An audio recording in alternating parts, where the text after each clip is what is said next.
ഇന്ന് ചുരക്ക വെച്ച് നല്ലൊരു താളിപ്പിൻ്റെ റെസിപ്പിയാണ് ഞാൻ തയ്യാറാക്കാനായി പോകുന്നത്.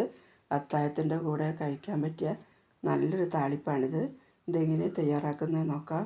ഇതിനായിട്ട് ഞാനൊരു കഷ്ണം ചുരക്ക എടുത്തിട്ടുണ്ട്. ഇതിൻ്റെ തൊലി കളഞ്ഞെടുത്തുകൊണ്ട് വരാം. തൊലി കളഞ്ഞ് കഴുകിയെടുത്തതാണിത്. ഇതൊരു കുക്കറിലേക്ക് മാറ്റി കൊടുക്കാം. ഇതിലേക്ക് 2 പച്ചമുളക്, ഒരു 4 ചെറിയ ഉള്ളി ചേർത്ത് കൊടുക്കാം. ആവശ്യത്തിനുള്ള ഉപ്പും കൂടെ ചേർത്ത് ഒരു 3/4 ഗ്ലാസ് വെള്ളം ഒഴിച്ച് ഇതൊന്ന് വേവിച്ചെടുക്കാം. ഒരു 3 വിസിൽ വരുന്നത് വരെ ഇത് വേവിച്ചെടുക്കണം. നല്ലപോലെ വെന്ത് കിട്ടണം. ഇനി അത് വെന്ത് വരട്ടെ.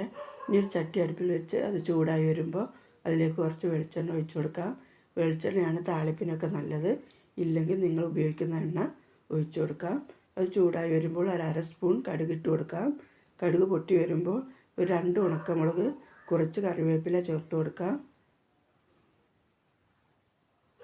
ഇനി ഇതിലേക്ക് ഞാനൊരു 6 ചെറിയ ഉള്ളി അരിഞ്ഞു വെച്ചിട്ടുണ്ട്.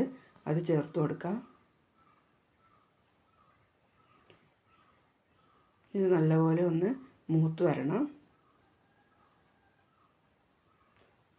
നല്ലൊരു ടേസ്റ്റി താളിപ്പാണ് കേട്ടോ. എല്ലാവരും തയ്യാറാക്കി നോക്കണം. നിങ്ങൾക്ക് എൻ്റെ വീഡിയോ ഇഷ്ടപ്പെട്ടാൽ ലൈക്കും സബ്സ്ക്രൈബും ഒക്കെ ചെയ്യാൻ മറക്കല്ലേ. നല്ലപോലെ മൂത്ത് വന്നിട്ടുണ്ട്. ഇനി നമ്മൾ എടുത്തു വെച്ചിട്ടുള്ള ചുരക്ക വേവിച്ചത് ഇതിലേക്ക് ചേർത്ത് കൊടുക്കാം.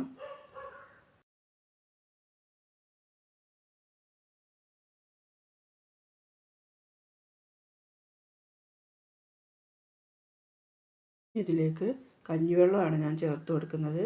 കഞ്ഞിവെള്ളം ചേർത്താൽ നല്ലൊരു കൊഴുപ്പും ടേസ്റ്റും കിട്ടും. കഞ്ഞിവെള്ളം ഇഷ്ടമില്ലെങ്കിൽ പച്ചവെള്ളം ചേർക്കാം. ആവശ്യത്തിനുള്ള വെള്ളവും ചേർത്ത് നമുക്കിതിലേക്ക് കുറച്ചുകൂടെ ഉപ്പ് വേണം. അതും കൂടെ ചേർത്ത് കൊടുക്കാം. ഉപ്പ് വേവിച്ചപ്പോൾ ഇട്ടിട്ടുണ്ട്. നോക്കിയിട്ട് വേണം ഇട്ട് കൊടുക്കാൻ. ഇതൊന്ന് തിളച്ച് വരട്ടെ. ഒന്ന് തിളച്ച് ആ ഉള്ളിയുടെയും മുളകിൻ്റെയും ഒക്കെ ആ രുചിയൊന്ന് അതിൽ ചേർന്ന് വരട്ടെ. എന്നിട്ട് നമുക്ക് തീ ഓഫാക്കി കൊടുക്കണം.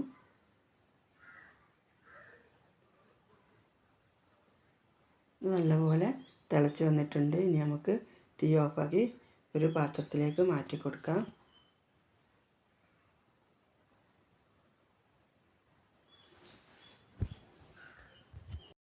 നോമ്പിലൊക്കെ അത്താഴത്തിന് കഴിക്കാൻ പറ്റിയ നല്ലൊരു താളിപ്പാട്ടോ ചുരക്ക താളിപ്പ്.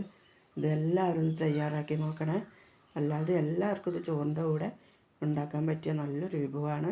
നിങ്ങൾക്ക് വീഡിയോ ഇഷ്ടപ്പെട്ടാൽ ലൈക്ക് ചെയ്യാൻ മറക്കല്ലേ.